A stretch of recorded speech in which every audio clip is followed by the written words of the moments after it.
sharing my screen, and I'm just going to give a very brief sort of presentation before we go into the questions.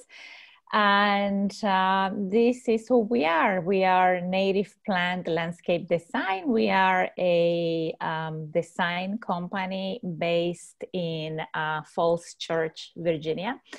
Our work focuses on creating gardens that are sustainable. So we use mostly native plants in our planting plants. Sometimes we do rely in some cultivars or non-native when we have a specific need that we cannot find a native that can do the job. But for the most part, we use native plants. I just wanted to just show you these two pictures just to start the presentation with, you know, something. I'm sure a lot of you have this problem, right? You have a slope is kind of in a, you know, partial sun, partial shade situation. And, you know, it's covered with English ivy. You know, the English ivy is something that is invasive, and you want to substitute for something different.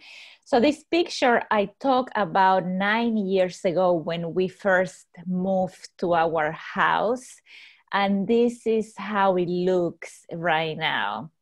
So it is possible that you could have, you know, a place that is, you know, partial sun, partial shade, covered with English ivy, and you can actually convert it into a beautiful conservation landscape that not only does a very good job at, you know, holding the slope, but also providing habitat and nectar, and giving you interest throughout the seasons and all of that.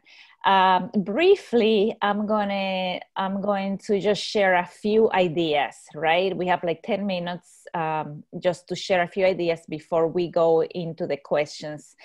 Something important that you have to think is the most important thing that you can do in your yard. If you have mature trees, or if you have the space to add canopy trees like oaks and maples and hickories and all of those wonderful native trees, do that, because that will help with, you know, controlling the, you know, the heel and you know, soften and buffer the strength of the storm water. So protect your trees. That is the most valuable ecological element in you know, in our ecosystem. There's not a need for to have lawn everywhere. Think about reducing the amount of your lawn. Lawn and hillsides, they don't go together. Not only is it very hard to mow your lawn on a hill, on a slope, but it could be dangerous as well. So get rid of the lawn and substitute with shrubs, with trees, and with ground covers. We're gonna go in detail about some ground covers and shrubs and trees that I recommend. Also, try to use semi-evergreen to evergreen for the planting. There are a lot of sedges that are native to our areas that are semi-evergreen, and there are many ferns. And then again, work your layers, do trees, then shrubs, then ground covers. I put these pictures here because most of the people think that you need to have a circle of mulch around the trees. You don't need to do that. You can actually plant all the way to the trunk of the tree. I know you have some questions about you know, areas of trees that are populated by a lot of root system. We will talk about that. I will address that. That's in a couple of the questions that I saw. And think about diversity. Study your conditions. See how much light you have. See if the soil is moist, if you have standing water, if you have full sun, is it facing north, west, south, and try to match the plants that you're going to plant with the conditions that you have. You're doing your research and your homework really space off, but try to include as many species as possible, since the more species you have, the best for biodiversity. Not only that, in that way, it means that if you use just one species or two, and if they don't do well, then you lose all of your plants. So try to apply diversity. I know some people, what they do is they take on a very large area, and then they take like maybe a few plants and they plant, you know, they take on more that they can plant. What I would suggest is go and conquer smaller areas and plant them very densely. And rather than putting, you know, like one plant of one species, one plant of the other, choose, let's say 10 or 15 different species and group them, and do groupings of different species, because that would give you a structure as well. Okay, so do grasses and group them, or do, like, for example, different kind of shrubs and group them. And that would help you keep some of the structure. But try not to take on more than you can, especially when you have a slope, let's say, that is covered with ivy. Sometimes you are all enthusiastic and you know the ivy is invasive, and you go ahead and take all the ivy off, and then you only have like 10 plants to cover it. So that's not good, because now the slope is exposed, and then when you have the, you know, rain events, then you're going to have erosion. So I would suggest go, you know, like, you know, maybe 10 square feet and conquer that, and then move on and conquer the next 10 square feet. Look at your conditions and match the plants with the conditions. I want to show you a few projects. This is a house in McLean. This is just the top of a hill is where their drainage field is, and they only had grass, and there was a lot of erosion, and they wanted a pollinator garden. So we did a design. This is the grid when we were ready to transfer the drawing into the site. And this is right after installation. And as you can see, we plant really densely. So all of this was just lawn, and we did a combination of shrubs and perennials. And now it's completely covered. This was last spring, and look how big the plants are looking now, and there's no erosion anymore. This is a project in Alexandria. They had a lot of erosion. There's a creek at the end, a resource protection area, and they just had some existing cherry trees. We did the design, we did paths in between the planting. And they use this biodegradable mesh, which is maybe something that you want to know about. Is a mesh made out of coconut fiber, and it's called jute netting. And what you could do, you could install this jute netting, and it will hold the ground until the plants that you plant develop and the root system develops, and, you know, the plants hold the ground. So you could use this fabric as a temporary solution until your new plants get established. This is a front yard in Reston, a sloped. We did the design with different kind of planting. You need to use plants also that have a very deep root system. Not every native is appropriate for a hillside. So I would say asters, grasses, sages, solidagos, goldenrods, pygnanthemums, all of those have a very deep root system. Also shrubs and trees. This is when the crew was installing. Something that they were doing, which it may be interesting for you to know, is that we did a berm at the top of the hill, just made out of soil. And a berm is just this little hill at the top. And the purpose of the berm was to capture the water that ran from the top of the yard, or to deviate the water. So the water would go not on the hill, but on the other side. And then we planted the slope densely. Okay, this is a client in Annandale. They just had English ivy all through their very sloped backyard. This is the design. We created some sitting areas, some paths, and the two slopes were planted densely with shrubs and perennials. This is when it was first installed. And this is a year after the installation. So not only they have this beautiful array of colors throughout the years, but they have, the last email that I received from them is the hills have come alive with the sound of birds. So that was very exciting, and butterflies and pollinators and all of that. This is my own backyard in Falls Church. There was a lot of erosion, a golden retriever going up and down. In this case, I needed a way to go from the top to the bottom. This is the design. There are some steps, and in the design, this is just a provisional design. I didn't plant very densely. We did a rain garden to capture the water from the roof, so the water wouldn't just go on the slope. We did some steps which are permeable, made out of, the riser was made out of Carder rock and the thread of gravel. This is when it was first installed. That is the rain garden to the left, then the steps.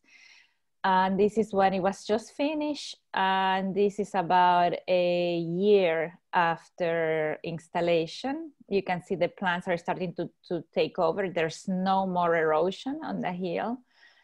And this is about 2 years after installation. So we control the runoff, the hill is in place, and now we have all sort of perennials and things like that.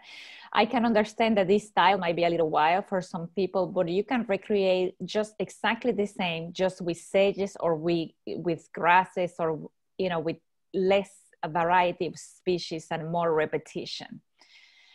This is the front yard. You can see all of the butterflies and all of the things. This is the front yard that had the English ivy before. So you can see how exciting it is with all of these pollinators. And as you see in the bottom right picture, there's no runoff at all. We have rain, so we have everything. And now we don't need to mow or anything. We just have a gardener come a few times a year to do the weeding, and that's it.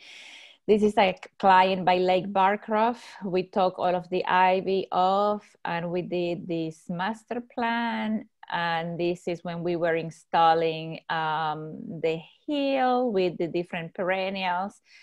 And this is about, I think this was about 3 months after the installation. And this is a year after the installation. So from English ivy, you can see the Itea virginica, you can see Carex amphibola, some Aronia Arbutifolia, and all sort of native ground covers. This we didn't do. This is sloped on Brookside Gardens, and you can see they are choosing to do native plants. You can see Esporovolus, you can see hibiscus, some echinaceas, and it looks beautiful. This is I think this was one of Larry Wiener projects, and this is a shaded sloped, and as you can see, he used an array of ferns that were tolerant to dry shade conditions, and it looks really beautiful. And they are controlling the slope with those. This is another Larry Wiener project in New York. Is a historical cemetery, and there was only lawn in between the, you know, the different things right there. And they just did, they did this from seed, and they just did an array of native plants, and look how beautiful that looks. And I think that's gonna be it for me talking, and then let's go.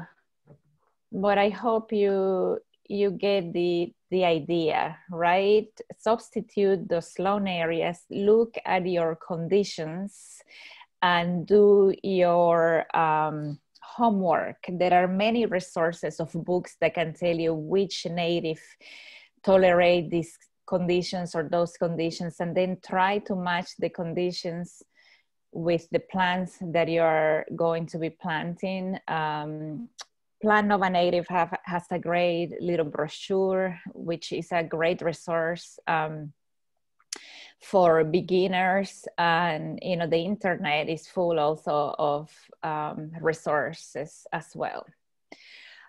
So how should we do this, Margaret? Should I just go over the questions or? Yes, why don't you go through what you have, and then if people have others, they can put them in the chat box and I will read them to you, because I know it's hard to read them while you're presenting. Also, just I think I mentioned to everybody that we're recording this, but so do be aware of that. You can turn off your video if you don't want people to see you on the recording. Okay, so let's see. So I have this plant list. You can actually take probably a screenshot of, these are plants that we have tried and have worked for us. Eragrotis spectabilis, Esporovolus, Pycnanthemum, Monarda, Solidago odora, Schizacherion. All of those are for full sun locations, and they do a wonderful job at, growing on hillside and controlling erosion. Did you mean to share your screen, Elisa? Oh, sorry.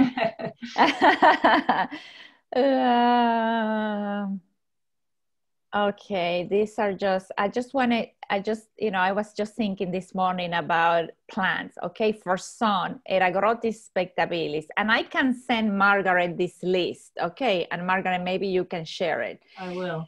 These are excellent for full sun, Eragrotis spectabilis, Pycnanthemum muticum, Monargeta, either the Monarda fistulosa or the Didima, Solidago odora, a combination with the Schizacherium escoparium, Aster oblongifolios, Aster ericoides, Phlox subulata, Panicum Vergatum. All of those do well in full sun. Carex amphibola will take full sun, partial shade, and full shade. It's a wonderful sedge. Carex pennsylvanica as well, where it will prefer part shade to full shade. Carex cherokeensis takes full sun, part shade, and full shade. Then full shade, Polystichium acroticoides, sorry, I think I didn't spell that well, is a native fern that is semi-evergreen to evergreen, and it can grow in dry shade conditions. We got a lot of questions for dry shade conditions. Dryopteris marginalis also takes dry shade conditions. Atherium felix femina as well is a wonderful, beautiful structural fern. Junco Ephosus is a rush that takes very moist environments. That's another thing that you should take into consideration. Are you planting at the top of the hill or at the bottom of the hill? If you think about it, the things that you are going to be planting at the bottom of the hill should be things that are happier with the root system, more wet or more moist, right? And things that you're planting at the top of the hill should be things that are, can tolerate dry conditions. Aster Cordifolios, I love it. Shade, dry shade, beautiful for late season interest. Beautiful sort of light blue flowers. And what happens is the basal leaves, they spread all throughout the hill. And then in the fall, you have these masses of plants with a beautiful light blue color.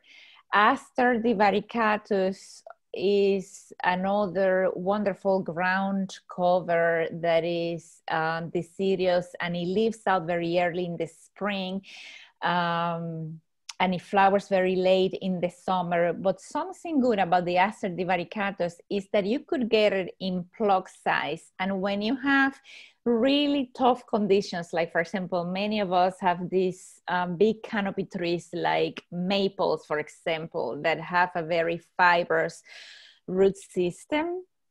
and it's very hard to plant on. So you put just a few Aster divaricatus every 3 or 4 feet. And in a 3 years time, the Aster divaricatus will spread and cover all of the area under the tree. So that's how, don't forget this one, under, you know, trees that have a very fibrous or very dense root system. This is a cultivar of the aromatic aster called Rose Grow Low. Let me show you a picture of this rose. It's a rose that doesn't grow very tall. It grows about 3 feet maximum tall. And it is deciduous, but look how beautiful. Like, for example, in this slope, this is the fall color. And this is just during the growing season. This is a plant, if you have a full sun location, a slope that is south facing or west facing, you can just plant this plant in masses and it will look clean, it will look nice, it will give you this striking fall color. The other one that we rely a lot, if you're thinking about just doing shrubs, because shrubs, they, you know, they cover more, you know, for, you know, if you have a limited budget, I would say concentrate in low growing shrubs, because they will give you more coverage and they will give you more structure, and plant them in masses. I personally love this one. You can either go with the Itea virginica, just the straight species, but there are 2 cultivars that I love very much, especially when I am dealing with front yard gardens, which they need to have sort of a nice, sort of organized look.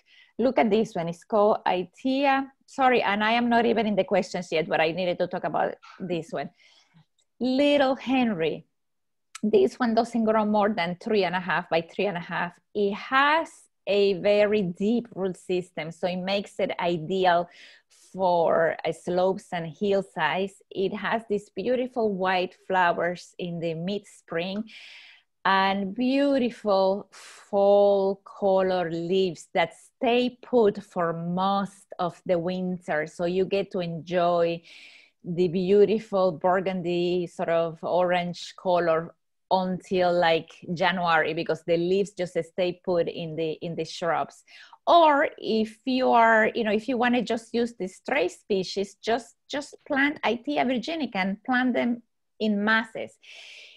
A trick that I'm going to give you, if you have a lot of root system, the Itea virginica, it grows in the shade, it grows in partial sun, and it grows in full sun. If you have a lot of root system and you want to do a planting with shrubs, and you know, you don't want to damage the root system of the existing beautiful canopy tree, you can go to a nursery like Earth Sangha, and they sell saplings of all of these shrubs. So the root system, you know, they are very young shrubs. So they, you know, when you make the hole to do the planting, they, you know, they don't need to be like a 3-gallon, you know, size hole. So, you know, and then you just start with very young, small plants, and they will grow and reproduce. And then in that way, you don't, you know, you are a little more careful with the root system of the established trees. And you can do that also with perennials. Instead of getting quart or gallon size, you can get them by plug size. Plug size, they come by the tray, and they are very small. So you don't, you know, you don't damage the root system of existing trees. Another one that we've been using very often is this Cornus Ceresia. Usually the stray species of the Cornus Ceresia is very tall. But this Cornus Ceresia called Kelseyii dwarf is very low growing, and it's actually quite beautiful. Look how pretty that is. This one you can plant on the hill, and it gives you this beautiful fall color. This is how it looks in the growing season. And then In the winter time, if you have enough sun, all of the stems are red, so you get this beautiful, beautiful red stem color of the branches and things like that. Another one that I didn't put on this list, but I very much like, is the Ilex Verticillata. The Ilex Verticillata, stray species can be very large, right? Like about 10 by 10. But we use the red sprite, which is a cultivar that stays very small and the birds still love the berries.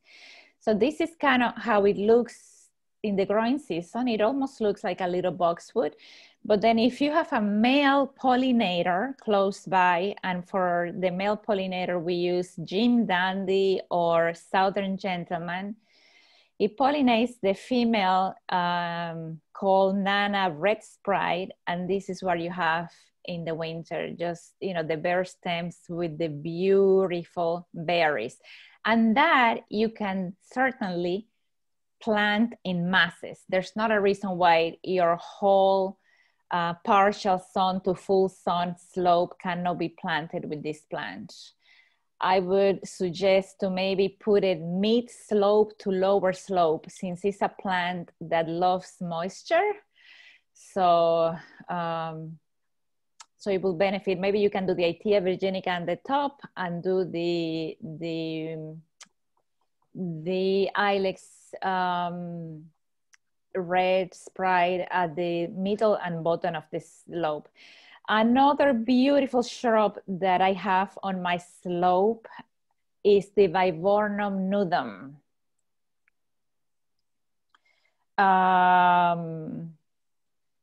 I use the winter star, or I use the stray species, and I adore this native Viburnum. It pretty much grows everywhere.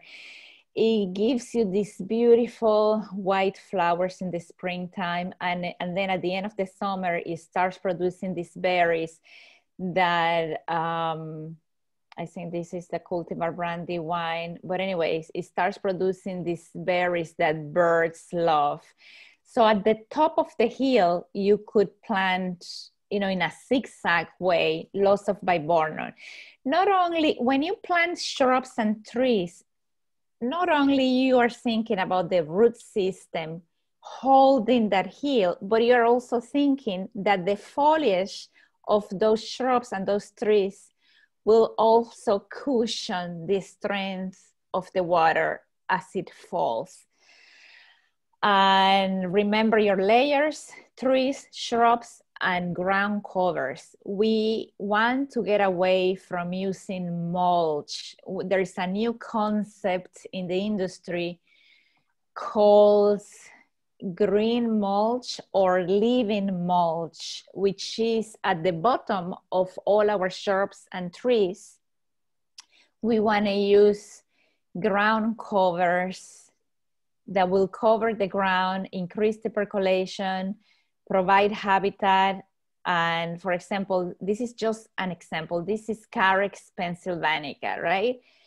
Under all of your shrubs and trees, and this one would take sun, and it will take full shade and partial shade, and it will take dry shade.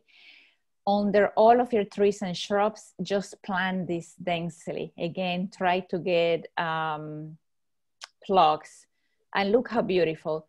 There's not a need to have a circle of mulch under every shrub and tree and things like that. Okay, so let's go with some of the questions. So this is from Jerry. Let's see. This hill faces south. You have a volunteer red bud, so yay, let that red bud live. And you have an old stump. I would just leave the old stump. And if you have full sun, right? That means about 5 to 6 hours of sun, especially afternoon sun. I would suggest that you take the English ivy by sections, right? Don't get rid of the English ivy at once unless you are ready to plant masses of planting on the hill, right? So just like I say, conquer little spaces. And since you have full sun, I would suggest to do a low growing native grass. The one that I mentioned, the Eragrotis spectabilis, or purple love grass, is a beautiful low growing grass. It doesn't grow more than maybe 1 foot or 1.5, or maybe maximum 2 feet. It has this beautiful purple color,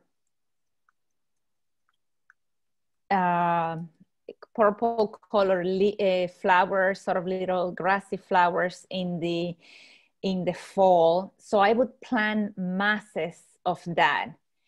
You can combine the Eragrotis spectabilis with an aster. One of my favorite asters that is not very tall and grows very well on hillsides is the Aster oblongifolium. You can do the stray species, or you can do a combination of the purple love grass together with the Aster oblongifolium cultivar October skies, or Radon's favorite, but you can do the stray species as well. A tip for using the asters: there is a technique called the Chelsea chop, that what it means is in late May or early June, you can do this with your Edupatoriums, with your asters, with your solidagos. You can cut them down by half. And what is going to happen is the plant, from that stem that was cut, the plant is going to start producing other stems. So the plant is going to stay shorter. It won't flop. For the person that had the question about flopping perennials on your slope, you can cut them down at the end of May, beginning of June. Then it will stay shorter, it won't flop, and it will produce more flowers. Obviously, that means that you are delaying the flowering season by maybe 2 or 3 weeks, since the plants have to put the energy into producing more stems. And you're going to have flowers that are smaller. You can do that also with your phlox. I do it with my phlox paniculata, and with great results. And you can use that also with your Culver's root, with your Veronicastrum virginicum. And so, this Chelsea chop comes from the Chelsea Flower Show. I don't know if you've heard of the famous Chelsea Flower Show. I work, when I lived in England, I worked for a few designers that participated in the flower show. And what they needed to do is they needed to have those plants ready for the day that the Chelsea Flower Show was happening. So they had all of techniques of cutting these perennials, so to delay the flowering, so the plant would be flowering on the time that the Chelsea Flower Show was happening. All right, we are still with Jerry Smolka. He sent this picture of this backyard. He has this path, and he has, I don't know what kind of tree is that, but he has a lot of soil going into his path. And I think I remember reading that, he has tried to plant a couple of azaleas and nothing grows happily there. So you need to see what is going on in this area. Is it an area that stays wet or very moist for a long time? I think you mentioned that there was a creek close by. Something that I would suggest is you can do a percolation test. That means just do a hole, like a foot deep hole, and fill it with water, and see how long does it take for the water to drain. If it takes more than 24 hours, then you know that that's an area that, you know, the water doesn't, you know, stays there for a very long. So you would gonna have to choose a plant that would be happy having the root system wet. That could be, you know, I would have to go and see what's, you know, but you know, that could be a problem that is happening there. Another problem could be the opposite. It could be that the soil is very compacted, or there are some sort of restrictive layer, and the water just runs off and doesn't percolate, and then you have to choose a plant that, you know, will do well in those conditions. Now, I will recommend a plant for this. You know, I haven't studied this situation and I don't know what's going on, but I will recommend a sedge that I am sure will do fine in either conditions, even if you have a lot of wet soil there or very dry soil, so whatever is happening. The Carex amphibola. So what I would do is I would cut the soil, you know, the grass. There's no need to have all of this grass. So just get rid of all of this grass that is under the canopy of this tree, because probably it's also shaded and the grass is not doing well. And then plant all of this area with Carex amphibola. The Carex amphibola will stay short, so it will look very much like the grass. You don't have to mow it. It has a very deep root system and it's extremely resilient. So I am 99% sure that the Carex amphibola will do well. Another ground cover native that it will do very well here, I'm sure, because it does well in every condition, is the Pacquira Aurea. Pacquira Aurea. Beautiful yellow flowers in the very early spring, and it is semi-evergreen. Sorry, I don't know why my computer does this.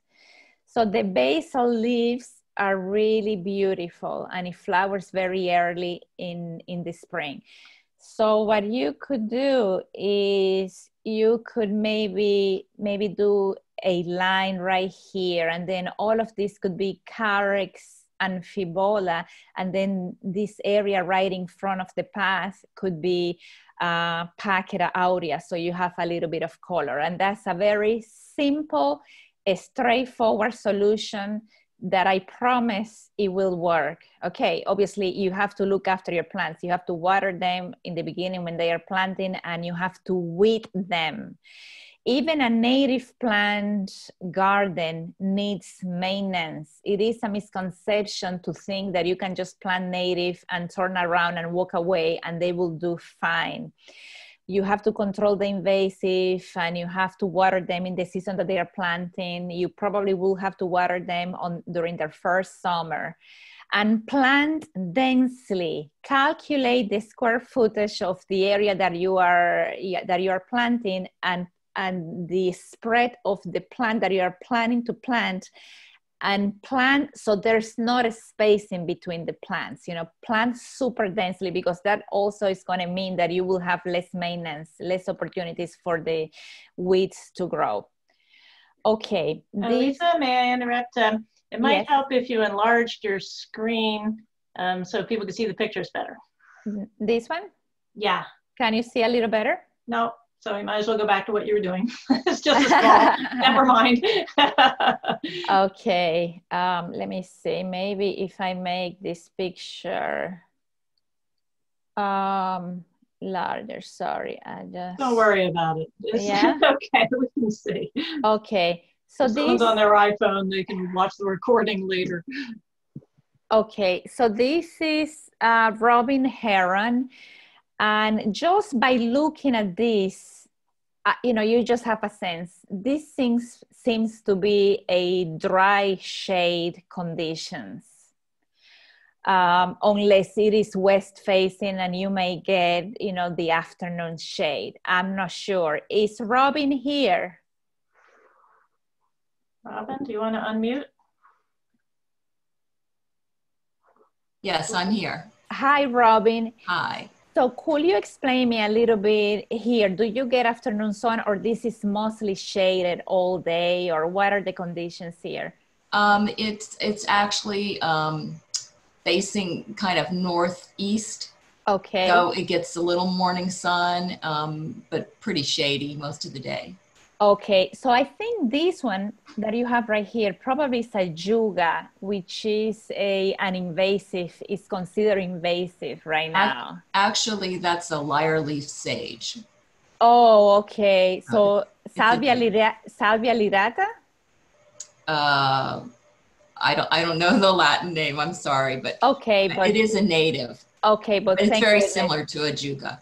Oh, thank God. So good for you. Brava. Yeah. And so, it's done very well on that in that section there, but but the other side just doesn't, nothing seems to be taking tree roots, I think. Good. So have you tried the Aster divaricatus? No. White wood aster. I am sure it will do. The Aster divaricatus. This is a native ground cover. I mentioned it in my list, that does very well in dry shade, and it takes some sun as well. Okay. So this one you can do, and I am sure it will do well. You can combine the Aster divaricatus with Christmas fern. Oh, okay. And that looks, we have done that combination in some of our designs, and it looks super beautiful. The good thing about having this combination is that the Christmas fern will stay evergreen throughout the year, and the Aster divaricatus then will give you the seasonal flowers in the fall. If you want, you can add a third species to that combination, which would be the Carex pennsylvanica, the Pennsylvania sedge. That would also fill up the gaps in between. I think what I would do is probably the Carex pennsylvanica, I would plant it close to the driveway, because it's a very low growing sedge, and you don't want anything flopping into the driveway and taking space into the driveway. And then in the areas farther away from the driveway, you can do a combination of the Aster divaricatus and the Christmas fern. Okay. Mm-hmm. Okay, thank you. All right. So Megan, is Megan here? Yeah. Hi, Megan. Hi. So what an exciting area you have here. You mentioned that you have full sun in that area here, right? Yeah, most of the day. Most of the day. So, and you mentioned that you need an open space because that is the way that you move your lawnmower, correct? And our wheelbarrow and stuff. And the wheelbarrow, okay. So looking at the pictures, obviously, I think your open space or your path should be at the bottom, which is the area that is more leveled, right? What I couldn't tell if this sort of leveled area at the bottom of the slope it still belongs to you, or if it belongs to the neighbor. Yeah, unfortunately, it belongs to the neighbor, and the slope really goes right to the edge of our property. Right to the edge of your property. Okay, so then what you would have is you're going to have to just take the lower bottom of your hill, and then, you know, which would be the area that is more leveled, and then just leave it, you know, open as your corridor or as your path for your wheelbarrow. You can either do, you know, something that I use very often is the Pennsylvania bluestone. They are beautiful, and if you hire a skilled contractor, they should be able to grade it slightly. or you could use arborist mulch. Let me show you this project that we just completed this spring. Arborist mulch is super cheap. You can actually get it from for free from a tree company.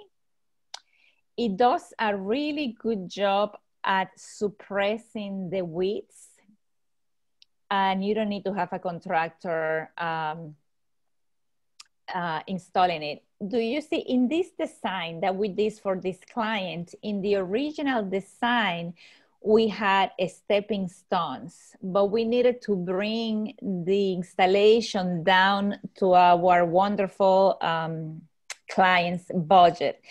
So we chose to do all of the native plants, but instead of using flagstones or stepping stones, we decided to use arborist mulch. So you could use you could probably hire a skilled contractor to grade slightly the area where you are going to use to move your wheelbarrow and to leave open and do either the arborist mulch or the flagstones. Now I am happy that you are willing to get rid of all of the lawn, right? Now it depends on whatever style of planting and how much maintenance you are willing to do. Doing a planting bed with perennials is more sort of maintenance. You will require more maintenance, right? But it's a very beautiful look. If you decide to go with a planting plan of perennials, having full sun, I will advise you to use as many grasses as possible. Two grasses that grow very, very, very well in our area are the Panicum Vergatum, or again, the one that I mentioned, the Eragrostis spectabilis, or the Schizachirium escoparium. I'm going to Google them for you so you can see right here. Margaret, let me know if we are good with time. I'm okay, so. People can sign off when they have to, but I'm transfixed. Okay, Schizachirium escoparium loves full sun and average soils, right? So I would say do 60% or 70% of grasses, Megan, okay? Okay. This is the other one, Panicum Vergatum. It is really beautiful as well. Each one of those have cultivars. You can go for the stray species or you could play with your cultivars. There is a cultivar of the Panicum Vergatum called Purple Tears, which is beautiful. There's another one called Shenandoah, which turns red at the top. The Schizachirium escoparium has a cultivar called Standing Ovation, which is really beautiful. Then the Eragrostis spectabilis, right? The Eragrostis spectabili you can plant in between the forbs and at the bottom of the hill, right? Because it's shorter. So 60 to 70% of grasses, right? And then you can choose some perennials to compensate. Some of the perennials that I love and that are good for erosion control, one is the Pycnanthemum.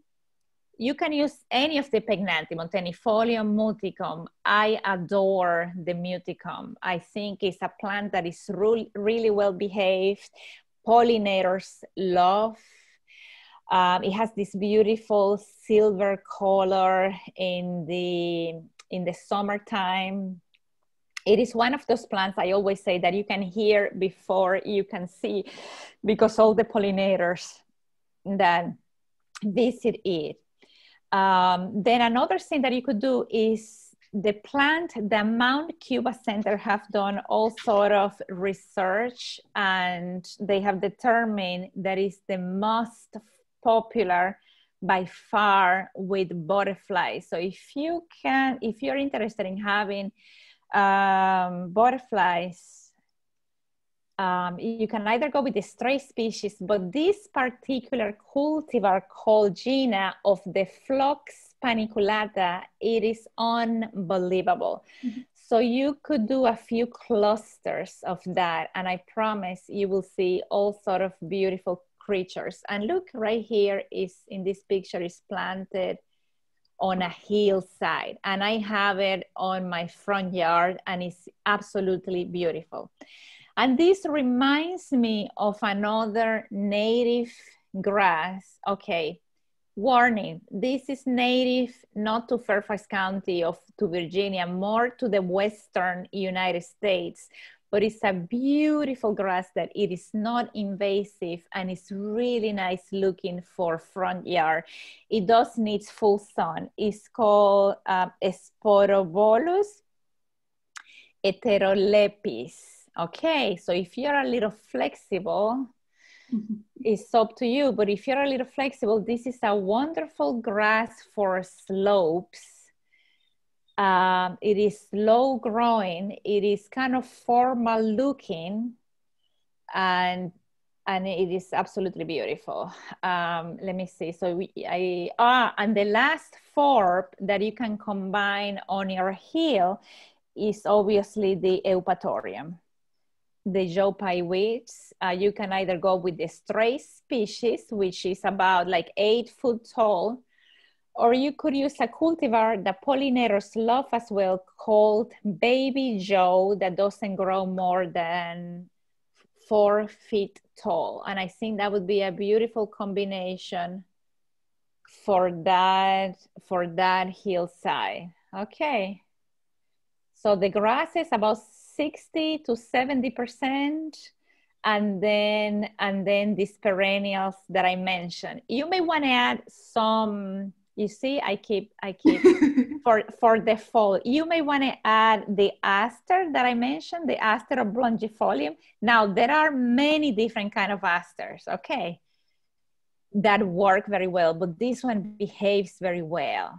Aromatic aster, okay. You may want to add a little bit of this for fall color, and you may want to add a little bit of a goldenrod. So the Solidago odora would go well with that combination. And those are combinations that I have tried and look beautiful. So, and remember to plant super densely. Don't be afraid. So that is the perennial combination, okay.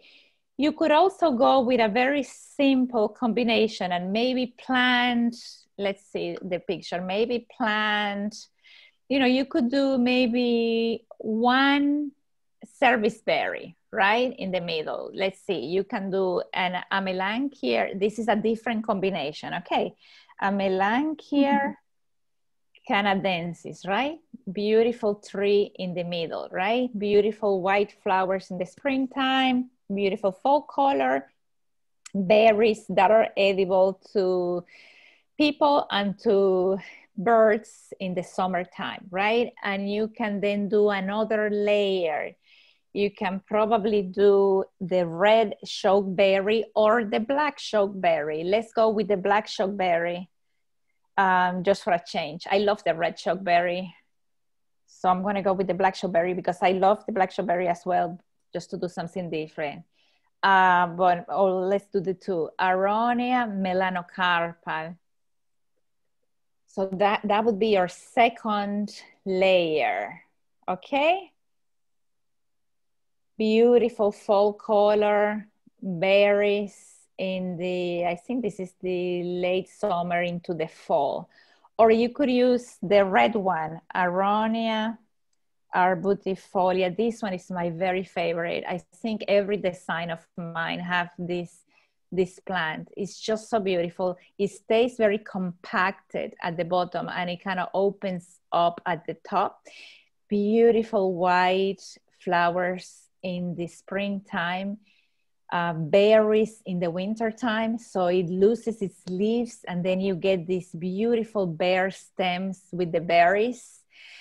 even in January, you see these berries, and it's what they call starvation food for overwintering birds, because when there's nothing that they can eat in the wintertime, they rely on these berries to survive.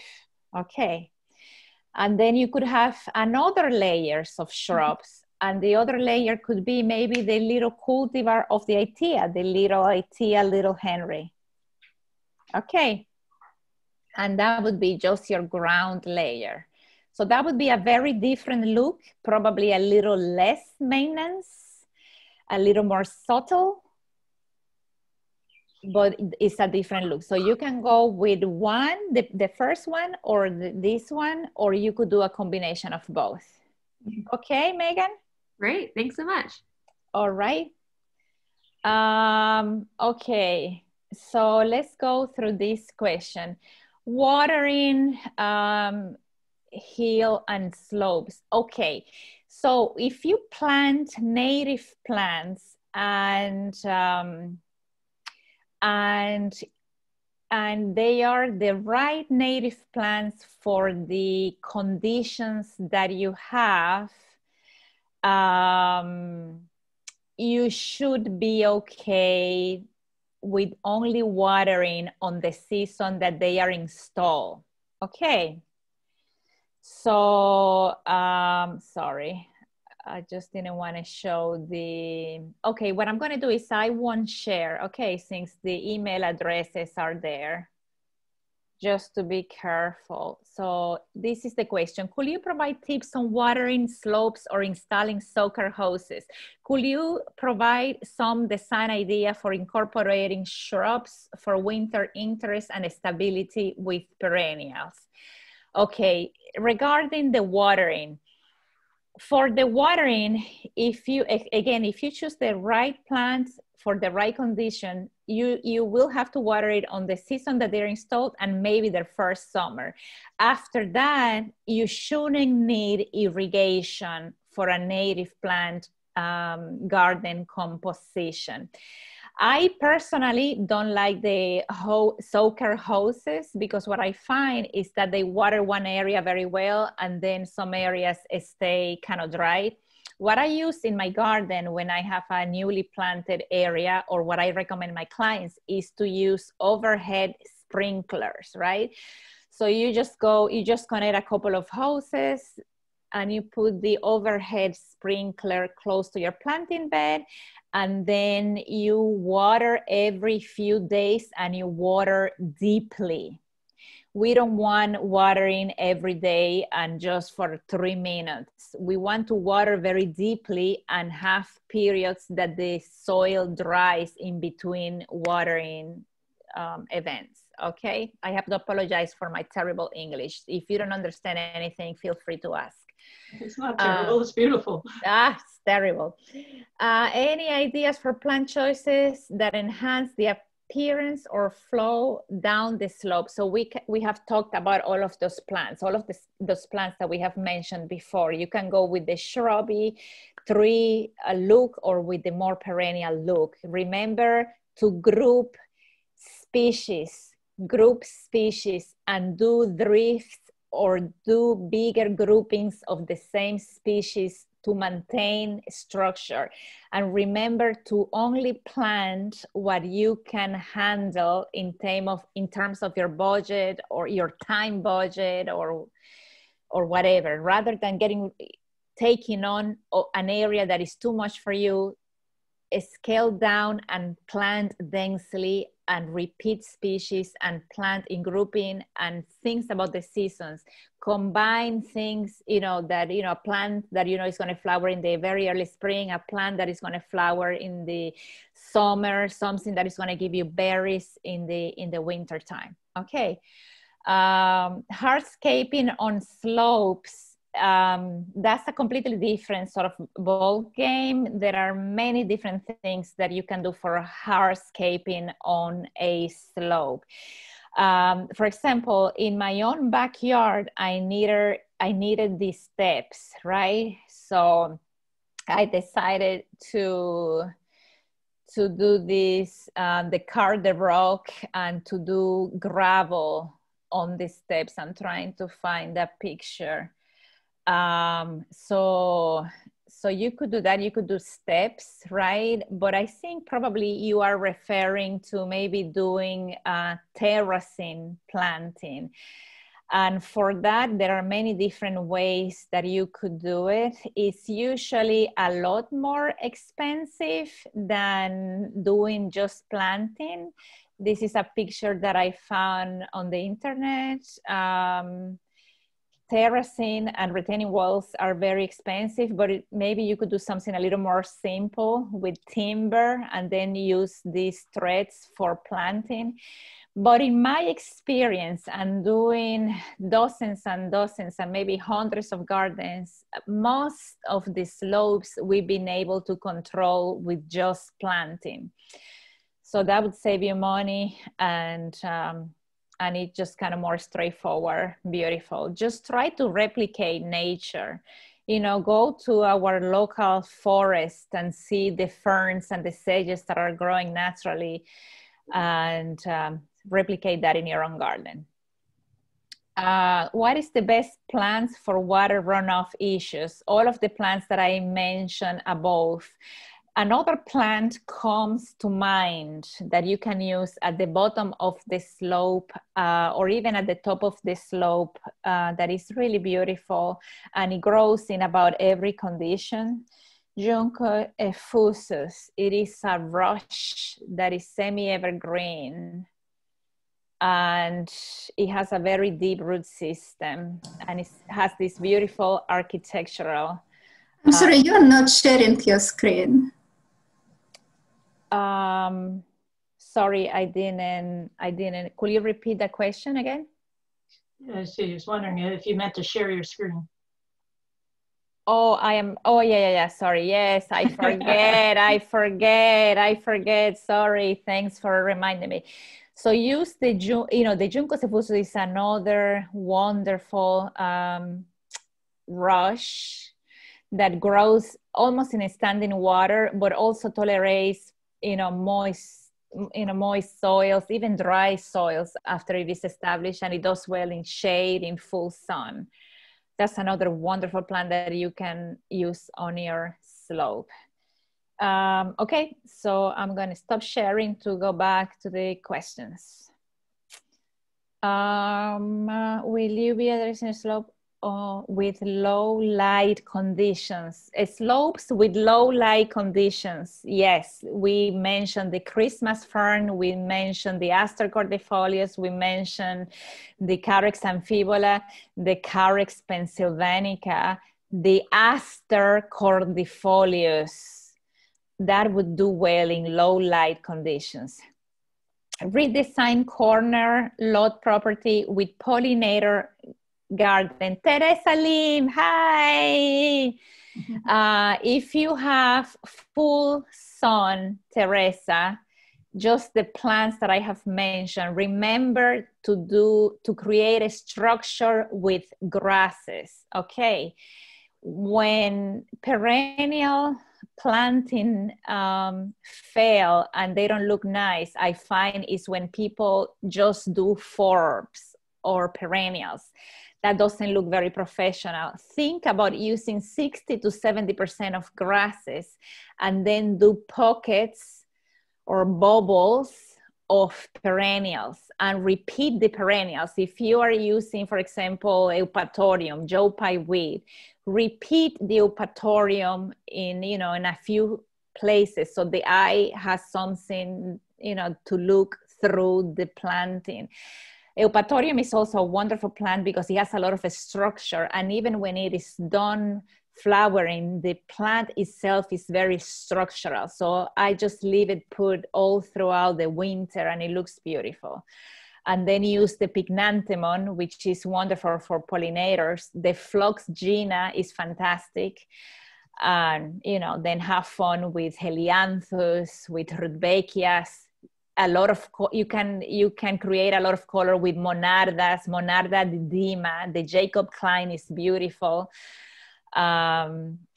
and use the echinaceas, even though the echinaceas purpurea are not native to Virginia, but the echinacea purpurea, it's not invasive and it gives a lot of colors and butterflies love it. Let me see. I am particularly struggling with a narrow slope along my driveway. Can make it look good. Okay. Maria, are you here? Yes, I am. Hi. Hi, Maria. So let me ask you something. That narrow slope alongside the driveway, is that a full sun, full shade, partial shade? What are the conditions? Right now, it's probably mostly full sun. I have a small tree that I just planted at the bottom, but it's small now. It will grow. It will grow eventually, but right now I have columbines there. Okay. So you're telling me that it's full sun. Like you have sun from what time in the day to what time, more or less? Full day. Full day. So let me tell you, columbine is a plant that is mostly for partial shade or shaded gardens. The other problem with the columbine is that it flowers, and then right after it flowers, it really doesn't look very nice, right? It kind of goes dormant, right? And it's certainly not a plant that has a very deep root system. So it's not a very good choice for a slope, okay? I'm going to give you a few choices that I think will work. Okay, now And I just want to add, one of my problems is just purely aesthetics. It's probably 5 or 6 feet wide, and I would say 15 feet long. And I just can't get what height should I be trying to get there, you see? Okay. Do you think you have space to plant, for example, the Itea virginica Little Henry without going into the driveway? Because since it's right next to the driveway, you have to be very careful that you plant something that won't flop over the driveway. Okay. So you could use that shrub that I mentioned, the Itea Little Henry. I'm going to start sharing, and I'm going to show you this, Maria, okay? The Itea Little Henry, if you plant it in masses, that's a very easy look, and it looks, it looks nice, and it doesn't grow more than 3 feet tall, okay? You can also do another plant, for example, the Aster ericoides, snow flory, would love to be in full sun, especially if your soil is dry and it stays really low to the ground, no more than about 6 inches to maybe 5 to 6 inches off the ground. So you could do the Itea Little Henry and then use this aster as a ground cover. Okay. Another plant that I love, if you have full sun, is the Lisi Machia Lanciolata. And this one is semi-evergreen. And it flowers for most of the summer. You could just plant half of the slope. You could use this plant, and the other half you could use the Aster snow flory, or the very famous Phlox subulata. The Phlox subulata is our creeping phlox. Yes, I don't like it. Oh, okay. So don't use that one. Okay. So what about the other options that I show you? So one of the problems of this area that eventually it was part shade, and that's why I planted the columbine there. It was a huge, was a Bradford pear, which I took down. Good. Now it's exposed, now it's full sun. But the plant the tree that I planted there eventually will grow. So I'm trying to create something that will, in a few years, will tolerate part sun, because the tree will shade it a bit. Okay. So Carex amphibola would be very happy receiving all of the sun, and it's a great plant for transition as well. So it will tolerate Carex and Fibola. Mm-hmm. You remember we talked about that before? Yeah. So that is. Sorry, go ahead. No. What I wanted to tell you, that is a really wonderful sedge that tolerates full sun and will be okay in partial shade or in full shade as well. Mm-hmm. And you know which other plant would be really beautiful? There is the Heuchera americana or the Heuchera villosa autumn bright, and this one will take full shade, or it will take full sun or partial shade. Oh, really? I didn't know it was full sun. Yes, it does take full sun. Oh, interesting. And it's really beautiful. It is. Yes, I like it. Yeah. But deer likes it, so be careful if you have deer. Okay. I have deer. Okay, so you're gonna have to spray or use this sedge. Okay. Yeah, all right. Such interesting. And sorry, before you go ahead, I put in a chat question regarding where do you source your grasses and calyxes, because it's very hard to find them in the area. Do you have a good online nursery?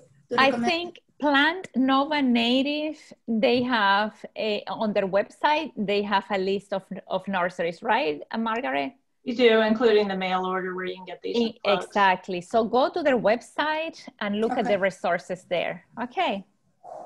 Okay, let's go back to the questions. Let me see. Particular, sorry. North facing hillside, we talked about that. Best thing to replace a shady hillside with English ivy. We talked about that, right? All the sages and all of the ferns, but just remember to conquer it by areas. Okay, and what is the best time of the year to take the ivy out?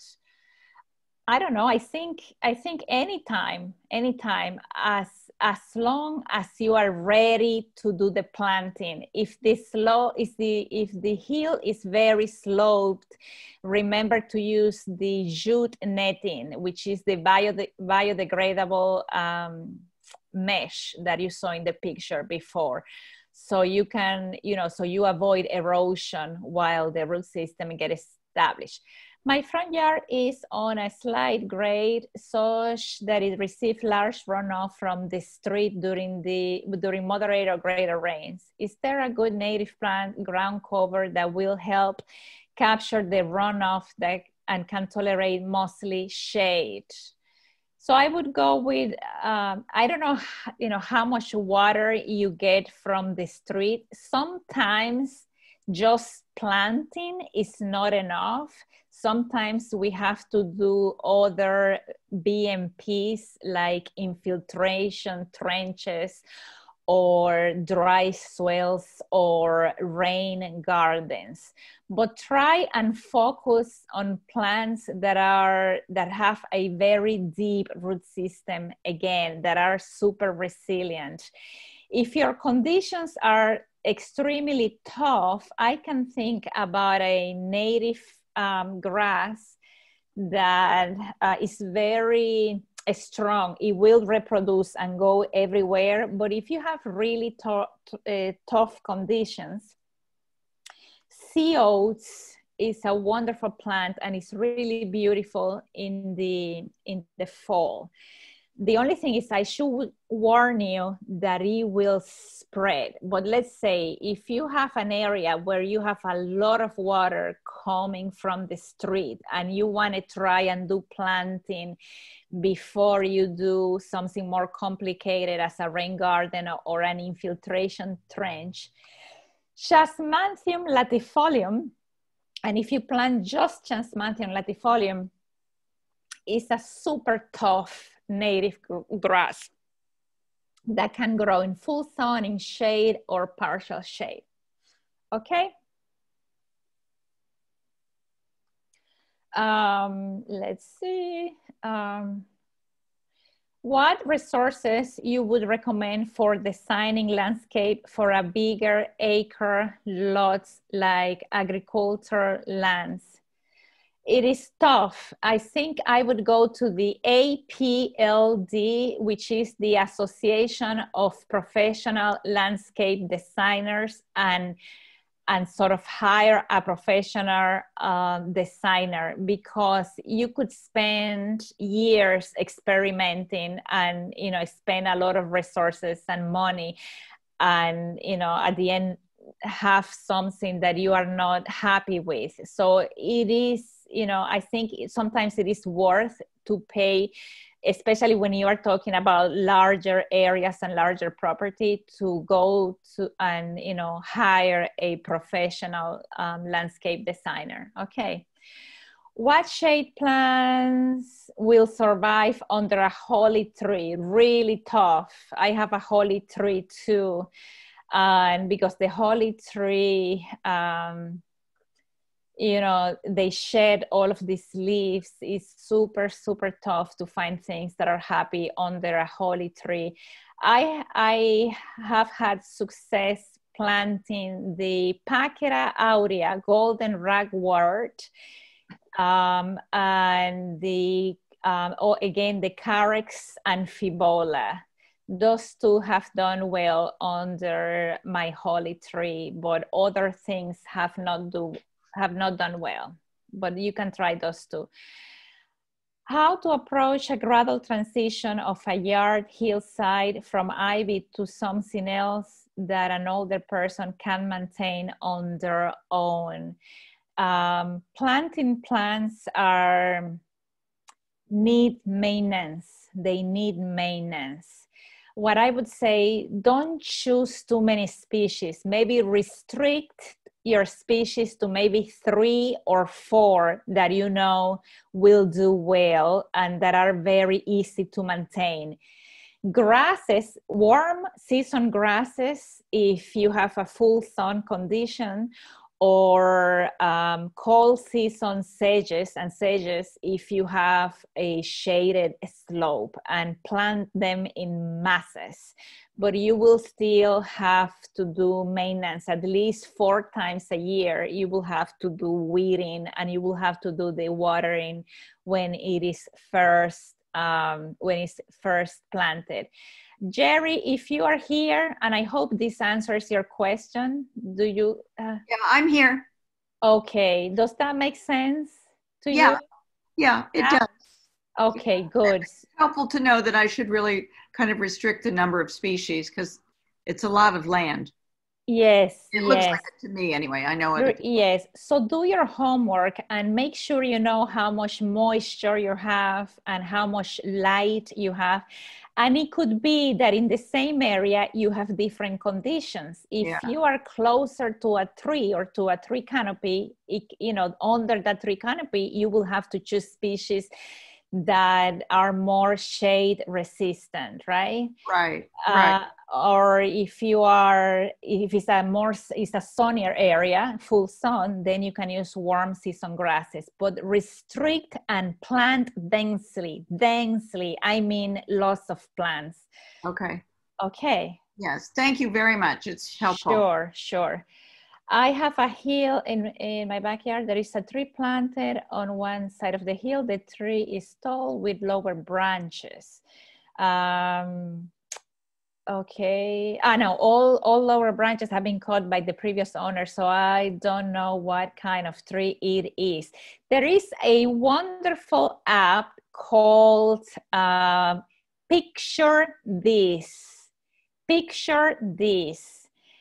I'm not related to them, and I don't get any kickback or anything, but that is the app that I use for identifying trees and for identifying weeds and forbs and perennials. It is unbelievable good. I would say 97% of the time, if you get a good picture, it will tell you the right identification. So that's something that you can use to identify your tree. There is an island around the tree. I am trying to convert the island into a pollinator patch. I have planted many things on this past spring. Everything that I have planted on the right side seems to have thrived, but most on the left side that is the shaded has died. And Shalini, I think, are you here? Yes, hi, I'm here.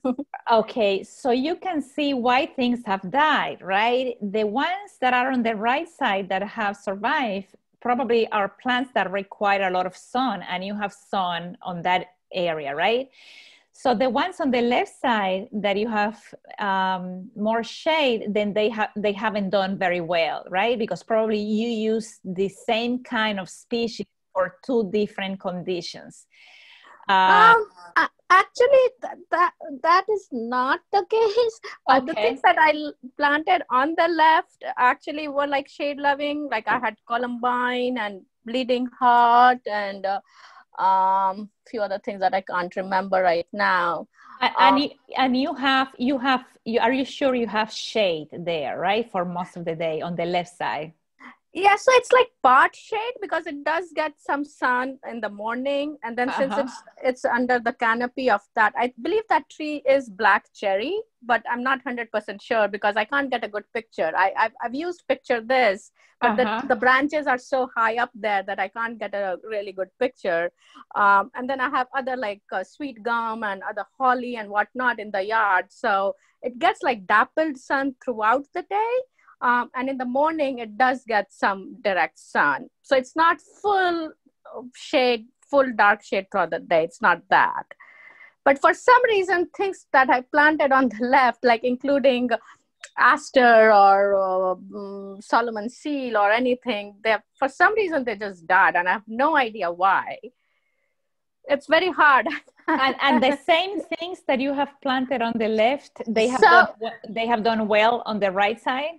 Yeah, so one plant that I have, and this is from Earth Sangha, I got 2 St. John's wort, and they're planted close by. So I believe that they get both similar kind of light, but the one on the right side is thriving. It's like growing, sprouting new leaves. But on the one on the left, it has not died, but it has just not grown at all. It has not sprouted a single new leaf. Okay. And it really confuses me. I always tell my clients that plants are like people. Sometimes we have an area and we plant 10 of the same exactly species, and 2 of them just don't make it and the others are very happy, right? First of all, find out what kind of tree you have. There are some trees that produce toxicity in the root system, and some people tells me, oh, I am tired of planting things and everything that I plant in this area dies. For example, the walnut tree, or sometimes the hickory trees or some of the nut trees. You have to choose carefully the species that you plant around them. The columbine is a plant that in the summer and in the fall doesn't look that great. So it could be that it's still alive and happy, but it's not looking well because it's kind of late in the summer and into the fall. And it could be that in the early spring, it will come back happy and strong. I see. Check, where the root system goes, check exactly how many hours of sun or shade you have. I mean, that means you're going to have to take picture, in the morning, in the afternoon. There is, well, maybe this one, there is another app that I use that is very useful that is called Sunseeker.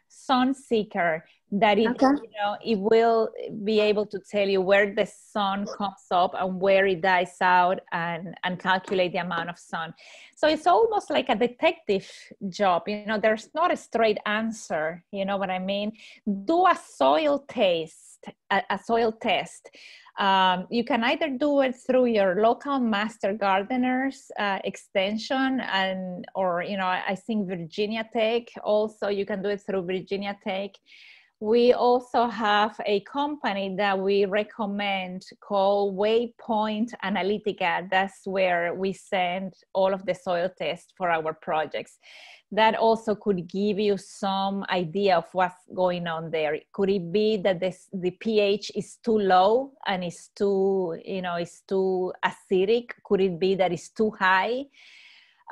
Sometimes, when you plant under pines, pine needles make the soil very acidic.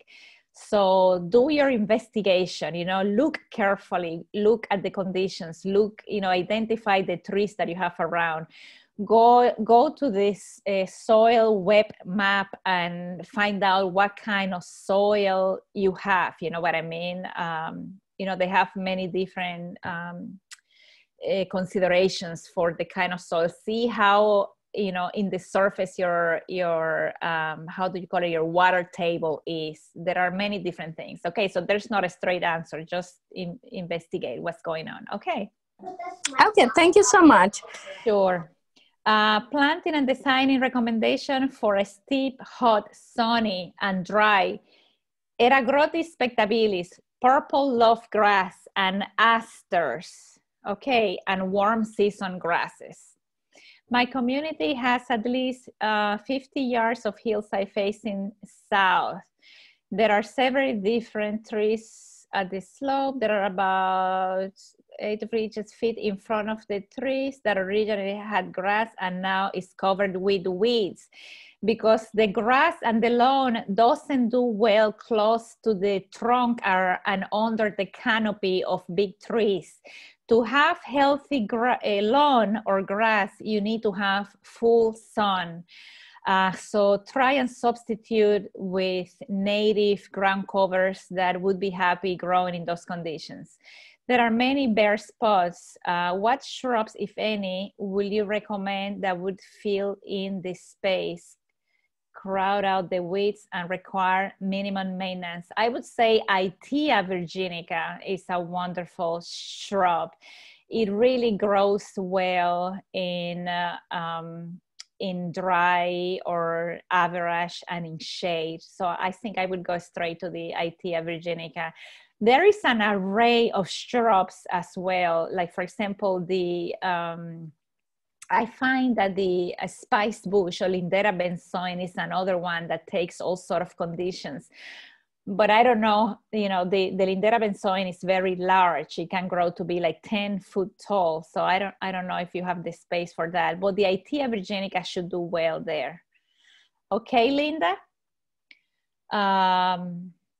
Okay, Kathy, best way to water plants on dry hills during the first year before they are established: overhead sprinkler. That's what I use.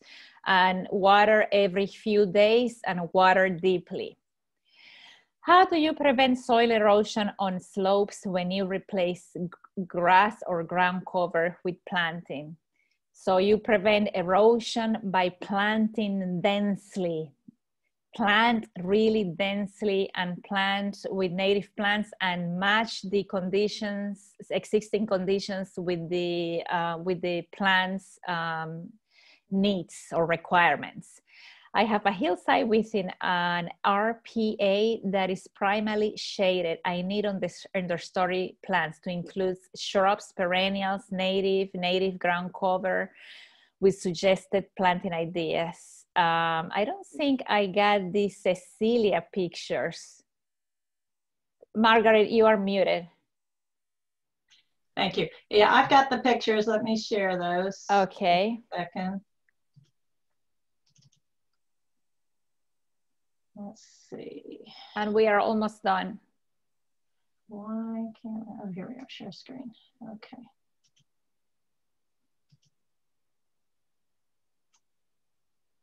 All right, here we come. All right, so she sent several photos and a video. So let's see if we can make that work. Hold on a second. Okay. I'll just get them up. And I think Cecilia may still be on the line. Actually, maybe not, unfortunately. So okay. So if any of you have the same situation or the same, or if Cecilia watches this video after, I think for the upper areas where it's likely to be more drier, I would certainly do the Aster Cordifolios and do the Christmas fern, Polystichium acrosticoidens, and native sedges. For the lower areas, which are closer to the water, I would do probably the Junco Ephosus. And there are an array of shrubs that can do well in those conditions as well. I am thinking probably the Cornus amomum, which tolerates moisture and grows pretty much everywhere. You know, the spice bush again, the Viburnum acerifolium is a short growing shrub that does well, or the Viburnum and dentatum as well. Okay.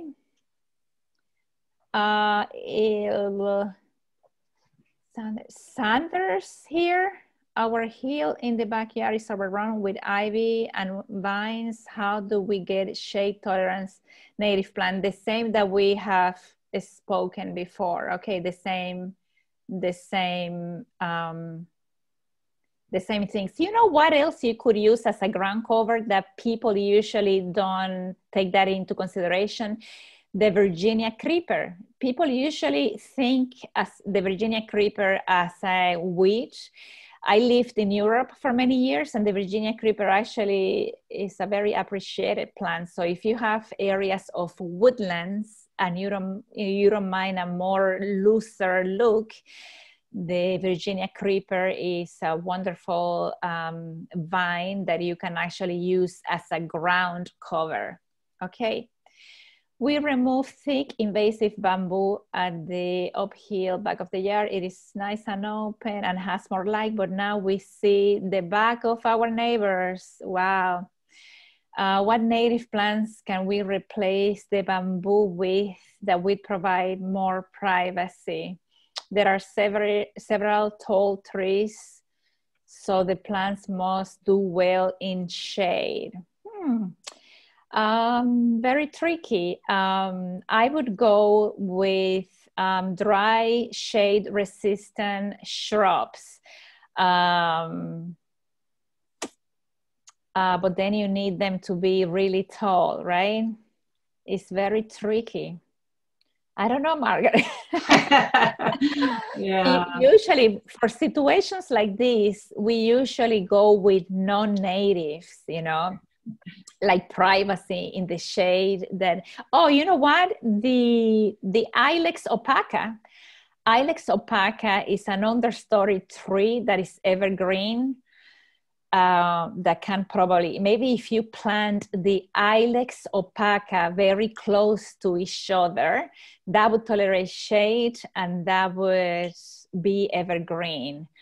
And I think that could work. Or if you are willing to use a deciduous shrub or a deciduous tree, there are, you know, many of the different kind of native shrubs and trees you can plant very close to each other, or you can plant them in layers. They would certainly give you privacy during the growing season. Yeah, I think if you have twiggy shrubs and you have enough of them, they actually do pretty well for privacy. It doesn't, I mean, I'm assuming that you're not trying to do nude bathing in your yard, so you need it to be completely opaque. Although I have a project that they wanna outdoor shower in the backyard. So we are trying to Ilex opaca. Okay, flopping plants on the hillside. Then choose species that are short, that are not very tall. Or if you have species that are very tall and you don't want to change them, then do the Chelsea chop, which means cut them down at the end of May. But you just have to be careful because not every plant will take well the pruning at the end of May. But there are many that do, like the phlox, like the solidagos, like, you know. Yeah, we should put a list on our website somewhere. Exactly. You've been using stray species. Very good. And I really don't want to use cultivars. You know, that's really good. But just so you know, not all the cultivars are bad. Obviously, we always prefer to use stray species because it's really the safe way to go. But in some situations, like, you know, closer to the driveway, front yard, you know, it's okay, I suppose, to maybe use cultivars, or maybe use low growing plants, you know, like the Aster ericoides is really low if you have full sun. The Antennaria platanigifolia is the pussy toes, that's really low. The Erigeron pulchelos, Robin's plantain, that's also really low. The Pacquira Aurea is really low. Okay. Okay, I think we're almost done. How to make most of the south-facing slope? We already spoke about that. We already talked about that. Plants for dry shade slope. We talked about that. And we have some that came in the chat, and I don't want to keep you forever with probably all of them, but let's see. There was a question about planting under a pine tree. Is that? Yes, pine trees, the area that is around the pine tree will be very low pH, which means are going to be very acidic. So you have to be careful with the plant selection. Plants that can tolerate very acidic conditions are, for example, the blueberries. We have an array of native blueberries that can do well in those conditions, like, for example, the Vaccinium corymbosum or the Vaccinium augustifolium. Also, we have the Calmia latifolia.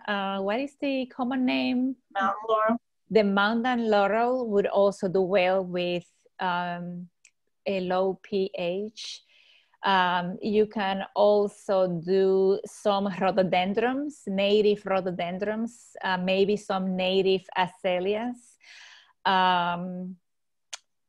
A partridge berry, I think, tolerates a lot, you know, very acidic, you know, it's a native ground cover. Also, Rhododendron maximum. Anything else you can think of, Margaret? I think rhododendrons, the blueberries, the Calmia latifolia. Yeah, do you think they'll, you can get those established when under a mature tree? So what I would do is maybe get away from the trunk of the tree, because not only you have to think about the fact that the soil is going to be very acidic, but under pine trees, you have a lot of competition with the root system. So it's going to be an area that is going to be extremely dry. So it's a really tough area. I just have a design that I just actually completed for a client. And if we have just a minute to show what I did in this design was that the area right under the pine trees, I left it as just ground cover sedges. And I created a planting bed that was outside or at the edge of the canopy, if that makes sense, which is a more forgiving area, if that makes sense.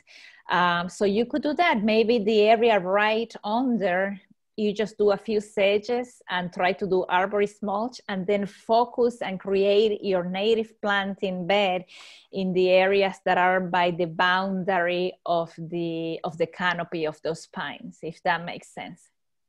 Okay, and while this loads, you can ask me another question, maybe from the chat. All righty. Someone wanted to know what you think about the county leaf mulch and bark mulch that you can get for free. Yeah, I like it. I used that mulch for my garden for many years, but the idea is that you use mulch maybe the first couple of years. Then you should have enough ground covers that eventually you won't need to use the county mulch. And I think I would prefer leaf mulch instead of shredded wood. I have had best experience, but again, work your layers and plant lots of ground covers. So in 2-3 years, you don't need to use mulch anymore. A number of people have mentioned earth sanga as a source for small plants and local species plants. That's definitely worth mentioning, but you know, it would get very expensive to plant densely, you know, a whole lot of Carex and Favola from earth sanga. So that's why I've been going for the mail order plugs in that situation. Yeah, there's a question here about deer resistant. So deer, maybe that's important to address. Deer doesn't like anything that has a scent or that has textures. So all of the pycnanthemums, all of the native mint, all of the goldenrods, solidagos, all of the sedges and grasses, all of those are deer resistant for the most part. Right. Someone was asking about whether Virginia creeper and wild grape will harm the trees, and the answer is no. No.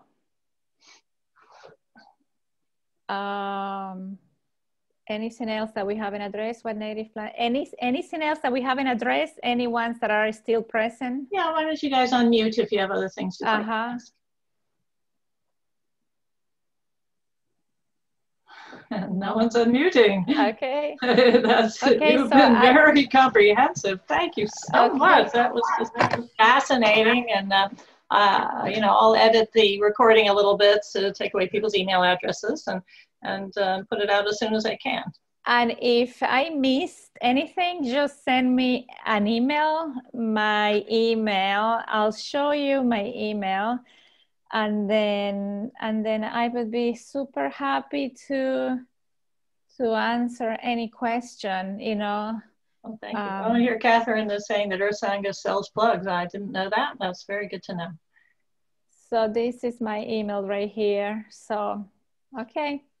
Okay, terrific. Well, thank you so much again. It's been really fascinating. I think that was Thanks for having a highlight of our year.